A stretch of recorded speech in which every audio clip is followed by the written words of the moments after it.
Jax's revenge domain. The first time my manager said my name that morning, it wasn't to praise my work. It was to entertain the room. I'm Wesley Coleman, 47 years old, and I've been managing insurance claims for 15 years. That Tuesday morning started like any other until Brandon Pierce decided to turn my salary into his punchline.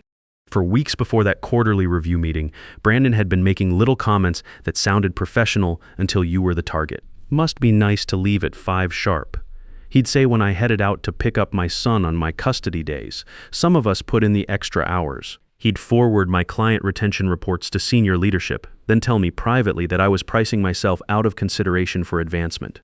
2 department heads had quietly left the company in the month before, and every time someone disappeared, Brandon would mention streamlining and efficiency. The message was clear. If you cost more than he could justify, he'd make you the problem. I kept my head down because my claim files were clean and my client relationships were solid. In the insurance business, clean documentation is everything.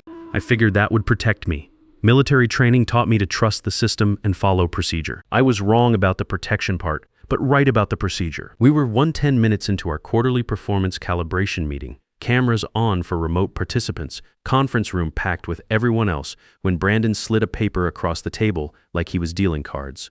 He didn't look at the agenda. He didn't reference the performance metrics we were supposed to review. He looked straight at me, smiled that corporate smile, and said, "Since we're talking about value and cost management, let's discuss what it actually costs to keep you." He lifted the sheet and read my compensation out loud, $78,000. He let each number hang in the air like smoke. A couple of people laughed, nervous reflexes. The kind of sound you make when you don't know where to put your eyes. Someone on the video call went perfectly still, their little square frozen on screen. I felt heat climb up my neck, but my hands stayed flat on the table. Old habits from the guard. Stay calm, assess the situation, document everything. Then Brandon tilted his head like he was being reasonable. "Explain to everyone here why you're worth that figure." I didn't raise my voice. I didn't insult him. I kept my tone level and factual, the way you'd read claim details to a client. My client retention rate is 91%, highest in the department. You approved my compensation structure in writing during annual planning. The room went quiet in a way that made my ears ring. Brandon pushed his chair back and stood up. He walked behind me, slow and deliberate, close enough that I could smell his cologne and whatever he'd had for breakfast. He leaned down toward my shoulder and hissed, "Don't correct me in front of my team." I started to turn my head. I didn't even get halfway around. His hands snapped across the side of my face. It wasn't a stumble, it wasn't an accident, it was sharp and clean, like he'd practiced it. My chair rocked slightly. Someone gasped. A pen clattered to the floor. Before I could process the shock, the door to the conference room opened. Rachel Morrison from HR stepped in with a clipboard like she'd been waiting outside for a cue. Behind her, Mason Carter from security hovered with his badge reader in hand. Rachel's eyes flicked to my cheek, then to Brandon, then back to me. "Everyone," she said, voice steady as a metronome. "Please return to your desks. We need the room." Brandon's expression shifted from anger to confusion to that executive smile he used on senior management. "This is ridiculous," he said, already backing toward the door like he'd been the one attacked. He got aggressive. I was de-escalating. Rachel didn't argue with him. She didn't comfort me either. She pointed at a chair in the corner. "Please sit. We'll take statements." That was the moment I understood something I'd never wanted to understand. This wasn't a surprise to them. This was a procedure they'd prepared for. I sat because my legs felt unsteady. My cheek pulsed under the skin. Mason stood by the door, not looking at me, just watching Brandon like he was tracking a liability risk. Rachel opened a folder that already had labels on it, department name, manager name, and a blank line where my information would go. "Can you tell me what happened?" she asked. I stared at that folder and heard my own voice come out steadier than I felt. He disclosed my confidential compensation information to the room. Then he demanded I justify it, then he struck me. Rachel's pen moved across the paper. No reaction. "No, are you okay?" "Not yet." And before that, she said, "Was there any disagreement? Any raised voices?" Brandon let out a sound that was half laugh, half cough. I was trying to coach him on team dynamics. He's been difficult for weeks, combative. I looked at Brandon and realized he was already building the version of me he needed for this story. So I started building my own version too. "I have the meeting agenda," I said. "I can tell you exactly what I said, word for word, and there are witnesses. Everyone in this room saw what happened. Rachel nodded like that was a checkbox to mark. We'll speak with each witness individually. Mason cleared his throat. Brandon, please step outside with me. Brandon raised his hands in mock surrender. Fine, but I want it on record. I felt threatened by his attitude. Mason guided him out. The door shut. For the first time in my 15-year career, I was alone in a room with HR after being assaulted, and the silence felt heavier than the hit itself. Rachel set her pen down and finally looked at my face like I was a person instead of a case file. Do you need medical attention? I need you to tell me why you were already outside the door, I said. My voice stayed level because my pride was holding it together. Rachel's eyes didn't blink. I'm not sure what you mean. I mean, you didn't walk in surprised. You walked in prepared, like you knew something was about to happen. Her mouth tightened for just a second. Then it smoothed back into policy speak. We received a report of a potential disturbance. A disturbance, I repeated, almost laughing. In a closed meeting that he was running, she didn't answer that. Instead, she slid a form toward me. This is an incident statement. Please write what happened in your own words. I picked up the paper. At the top in small print, it said Workplace Conduct Evaluation, and underneath, pre-filled, was the timestamp of our meeting. Someone had logged this before his hand ever touched my face. My phone buzzed in my pocket. One notification, then another, then 3 more in rapid succession. I pulled it out and saw what made my stomach drop. My access to the claims management system, my own client files, had been revoked while I was still sitting in the conference room. I looked up at Rachel. Someone's cutting my system access. Rachel's expression didn't change, but her hand paused over her clipboard. That may be temporary while we conduct our review. No, I said, and this time there was steel in it. That's retaliation, and it's happening right now while I'm reporting an assault. Outside the conference room, through the glass, I saw Brandon in the hallway talking on his phone, smiling like he'd already won. That was when I stopped thinking like an employee who hoped the system would be fair. I started thinking like someone who needed to protect himself before the story got rewritten. My phone kept lighting up with access notifications. Each alert was corporate language wrapped around the same message. Permissions updated, role reassigned, group membership removed. But taken together, they told a different story. While I was documenting an assault, someone was erasing my digital footprint. Rachel kept her voice soft, the way people talk when they're trying to diffuse a situation that could destroy a company. I'm going to ask you some follow-up questions, and then we'll determine next steps. She didn't say he assaulted you. She didn't say you were harmed. She said incident, like it was weather that had blown through. Your access restrictions are temporary and standard during investigations, she continued. They happened while I was still in the room, I said. That's not standard. That's someone making real-time decisions to shut me out. I could feel my cheek throbbing, and the temptation to write my statement like I felt angry and betrayed was strong. But I'd been around corporate investigations long enough to know that feelings don't survive the process. Facts do. Timelines do. Documentation does. So I wrote it like a claim report. I documented that Brandon displayed confidential compensation information during a performance review meeting. I noted that he read my salary aloud to assembled staff. I recorded that he demanded public justification of my compensation. I transcribed my exact response verbatim. I documented that he issued a verbal threat and struck me with an open hand. I listed witnesses both in person and remote. I noted the exact time my system access was revoked. Rachel watched my pen move like she was watching something catch fire. When I finished, she took the paper and scanned it without expression. "Thank you," she said. "Now I want to ask, did you do anything that could be perceived as aggressive? Stand up, move toward him, raise your voice?" There it was. The pivot point where the story becomes mutual combat instead of assault? No, I said. I remained seated. I spoke one sentence.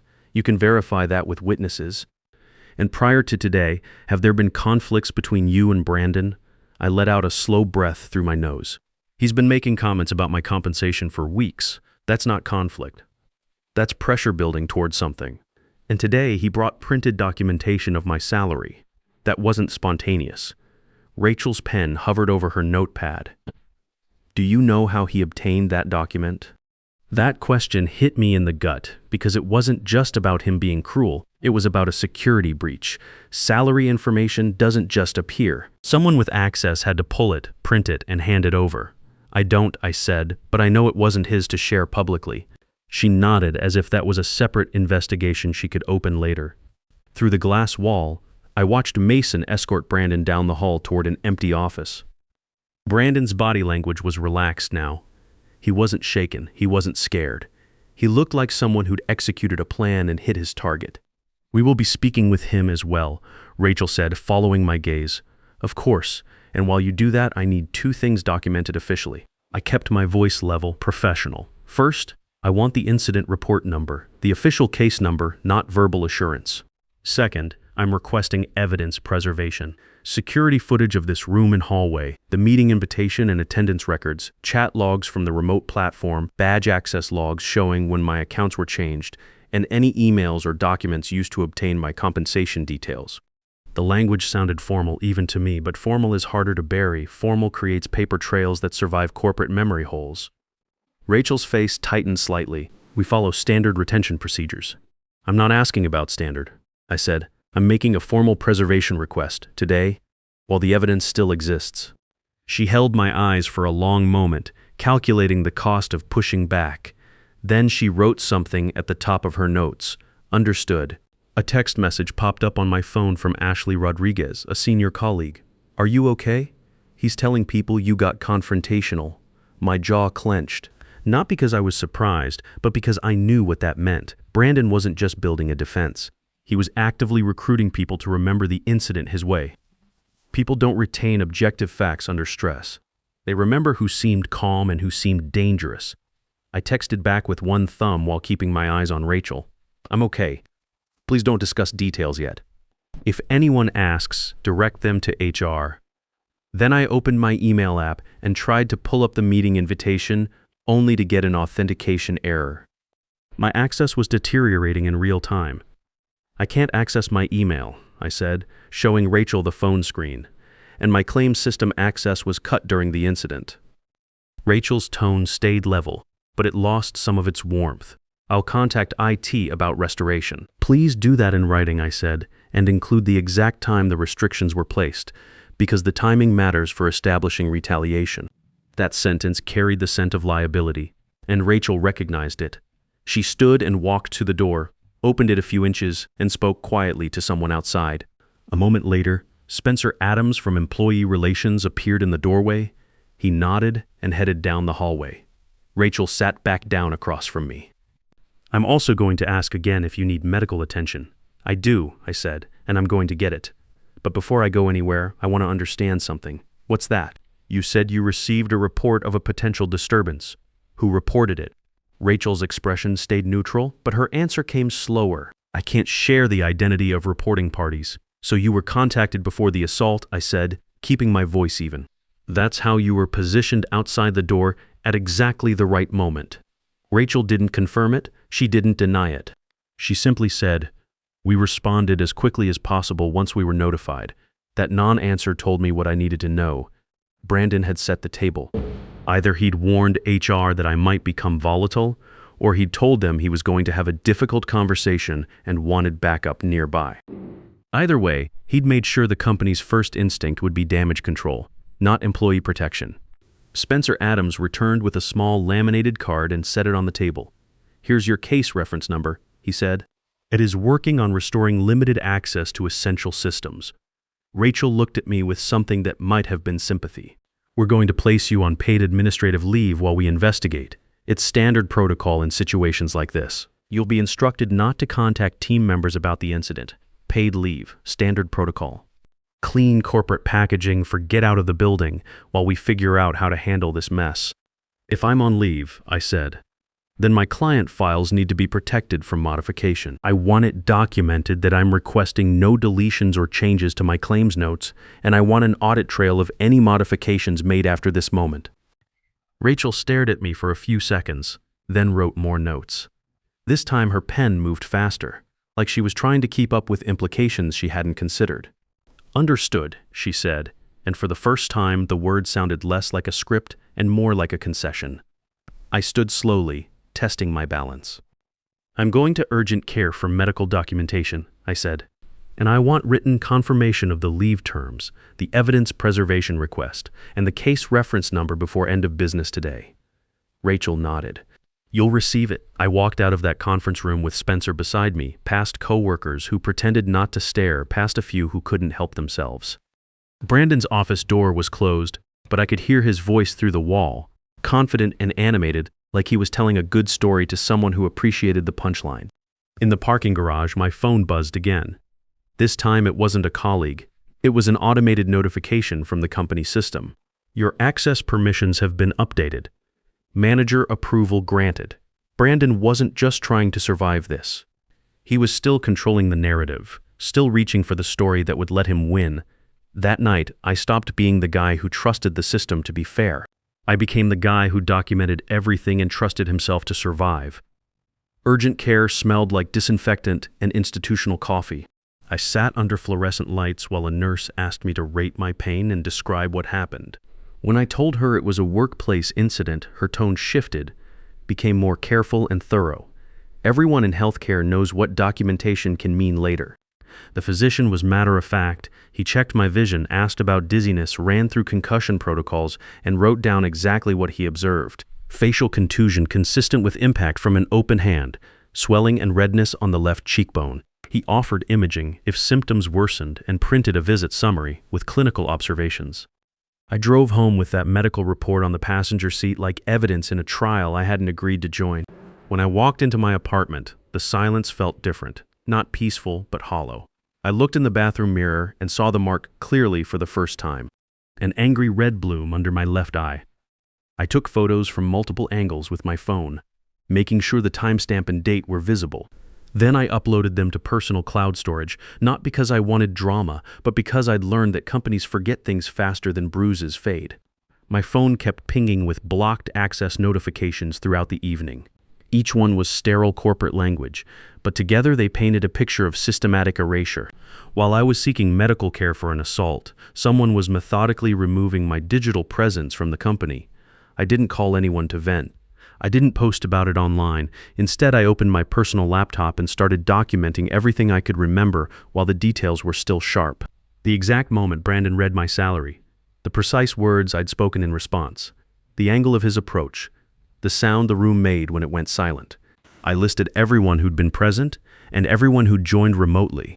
I even noted who had laughed, not to punish them later, but to remember the social dynamics that had made the humiliation possible. Then I focused on the real problem underneath the assault. How had Brandon gotten access to my compensation details?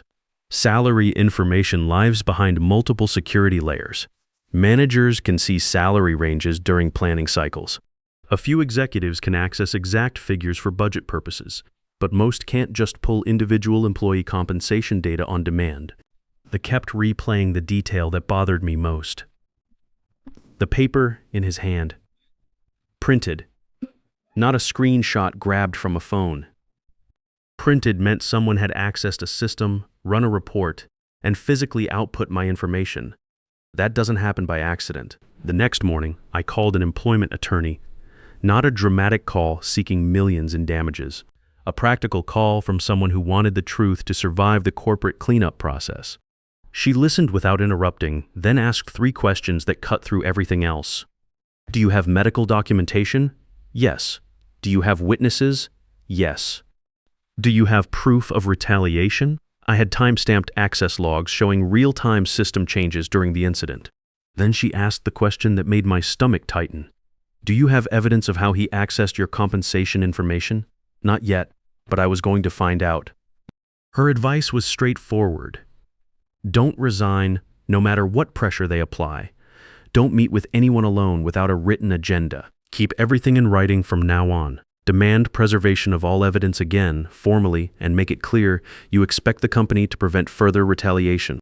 She told me something else that crystallized my thinking. Companies can't control employees discussing their own compensation, but they can definitely discipline managers who weaponize confidential personnel records. Focus on what you can prove. Assault, procedural violations, retaliation, and documentation breaches. Before I sent any follow-up emails, I reread Rachel's message like it was a contract. The language was careful, but it had a weakness. It implied the company was investigating in good faith. If they were, they should welcome evidence preservation.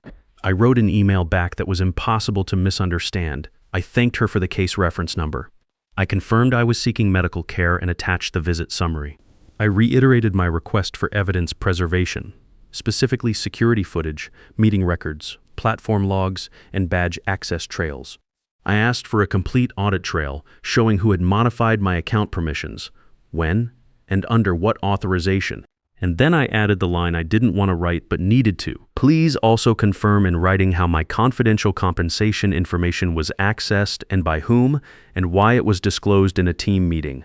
I hit send and waited. For several hours, silence. Then my phone rang from a blocked number. I let it go to voicemail. A few minutes later, Rachel sent another email. Much shorter this time, much colder in tone. We have scheduled a follow-up meeting to discuss resolution options. The calendar invite that followed listed required attendees. My name, Rachel's name, Spencer Adams from Employee Relations, Logan Walsh from Legal, and Mason Carter from Security, and Brandon Pierce. They wanted me in a room with him again, so they could broker some kind of mutual understanding, split the blame, and move everyone back to productive work. They wanted a clean corporate ending. I forwarded the invite to my attorney and replied to HR with one sentence: I will attend. Please confirm that all conversations will be recorded and that physical safety measures are in place. Because if they wanted a meeting, I was going to make sure it had the right kind of witnesses. When I saw Brandon's name on that meeting invite, my first instinct was to refuse. Not because I was afraid of him, but because I understood what the meeting was designed to accomplish. Turn a clear assault into a murky disagreement. Spread responsibility until no one was really accountable. Send everyone back to work with a lesson learned about keeping workplace conflicts professional. I didn't refuse. I showed up early dressed, like I was meeting with the CEO, ready to treat this like the business proceeding it actually was. The conference room they'd chosen was different from where the incident had occurred. Smaller, windowless, no audience. Rachel was there, along with Spencer Adams from Employee Relations, Logan Walsh from Legal, and Mason Carter from Security.